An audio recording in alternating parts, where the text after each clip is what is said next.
আসসালামু আলাইকুম। আমার নাম ডক্টর সোহান। আজকে আমি যে বিষয় নিয়ে কথা বলবো সেটা খুব সেনসিটিভ একটা বিষয়। যে আমাদের মেডিকেলে যে কার্ডিওলজি বিভাগ বা হার্টের যে রোগগুলা যেখানে ডিল করা হয় কার্ডিওলজি বিভাগ, সিসিইউ বলি আমরা।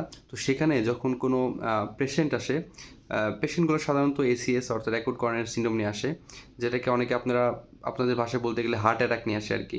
ঠিক আছে? আমরা বলি মায়োকার্ডিয়াল ইনফ্রাকশন, হার্ট অ্যাটাক। এই রোগী বেশি আসে। এছাড়া অন্য হার্টের যে কমপ্লিকেশন সেগুলোও অ্যাকুট করোনারি সিনড্রোমের মধ্যে পড়ে যায় অনেক সময়। এই রোগটা নিয়ে বেশি আসে। সো আমরা এখন যদি আপনাদেরকে বলি বা মানে এই রোগের প্রগনোসিস কেমন? প্রগনোসিস মানে এই রোগে হলে কতটা লোক সুস্থ হয়, কতটা লোক মারা যায় এগুলা প্রগনোসিস। এই রোগের প্রগনোসিস কেমন? সো আমাদের কথা তো অনেক সময় বিশ্বাস হয় না। সো এখন ডাক্তাররা বা মেডিসিন স্পেশালিস্ট যারা হয় বা এমবিবিএস পাস করে যারা সবাই মোটামুটি একটা বই অবশ্যই পড়বে। সেটা হচ্ছে ডেভিডসন।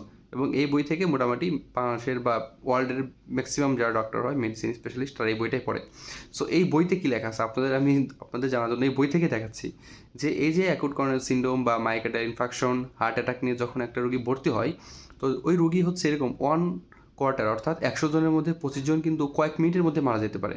সো যখন সে হার্ট অ্যাটাক যখন তার হইলো, তার কয়েক মিনিটের মধ্যে 25 জন অর্থাৎ 100 জনের মধ্যে 25 জন মারা যেতে পারে। এখন ডাক্তার হয়তো একটা তাকে ব্যথা কমানোর জন্য একটা ইনজেকশন দিছে, এজন্য কিন্তু মারা যায় নাই। তার এরকম 25 জন কিন্তু এমনি মারা যাবে 100 জনের মধ্যে। ঠিক আছে? কয়েক মিনিটের মধ্যে। এবং বলা হয়েছে যে যখন তার সিম্পটম শুরু হবে, যেমন যখন তার খুব বেশি বুক ব্যথা শুরু হচ্ছে, ঘামতিছে, মানে হার্ট অ্যাটাকের সিম্পটম যেগুলো আছে, প্রচুর বুকের চাপ, অনেক ঘামতিছে, মৃত্যু ভয় হচ্ছে। তো এরকম একটা রোগী তার হাফ অর্থাৎ 100 জনের মধ্যে 50 জন কিন্তু 24 ঘন্টার মধ্যে সে মারা যেতে পারে। যাদের এরকম মানে মায়োকার্ডিয়াল ইনফার্কশন হয়, হার্ট অ্যাটাক হয়। যদিও এটা বিভিন্ন ধরনের টিস্যু ড্যামেজের উপর নির্ভর করে, কতখানি ইনভলভ হচ্ছে এগুলোর উপর নির্ভর করে।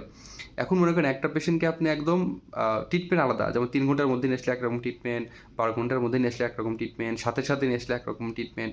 তো আপনি একটা রোগীকে সঠিক সময়ে একদম বেস্ট সময়ে হাসপাতালে আনছেন, সাথে আপনার রোগীকে রিং করানো হলো, তাও কি রোগী একদম পুরোপুরি সুস্থ হয়ে যাবে? এরকমও না। এখানে বলা হয়েছে যদি কমপ্লিকেশন শুরু হয়, মনে করেন সব একদম 100% ট্রিটমেন্ট সাকসেসফুল করা হলো, কিন্তু হঠাৎ করে রোগীর একটা কমপ্লিকেশন হলো, অ্যারিথমিয়া হয়ে গেল, তারপরে কিন্তু রোগী হঠাৎ করে মারা যাবে। সো আসলে এই জিনিসগুলো আমাদের একটু মাথায় রাখতে হবে। জাস্ট এই তথ্যগুলো আপনাদের সাথে শেয়ার করার উদ্দেশ্য হচ্ছে ডাক্তার আর মানে পেশেন্টের মধ্যে যে একটা সম্পর্ক, এটা খুব জরুরি বাংলাদেশে বিশেষ করে। দেখা যাচ্ছে ডাক্তাররা রোগীদের বলবো যে রোগীরা ডাক্তারদের বলবো যে উনি চিকিৎসা করতেছে না। আসলে ডাক্তাররা তো চিকিৎসা করতে চায়। এই জিনিসগুলো অনেক সময় আমাদের জানা থাকে না। এজন্য হয়তো এরকম মানে ভুল বোঝাবুঝির সৃষ্টি হয়। সো সবাইকে ধন্যবাদ এই ছোট্ট একটা ভিডিও দেখার জন্য। আসসালামু আলাইকুম।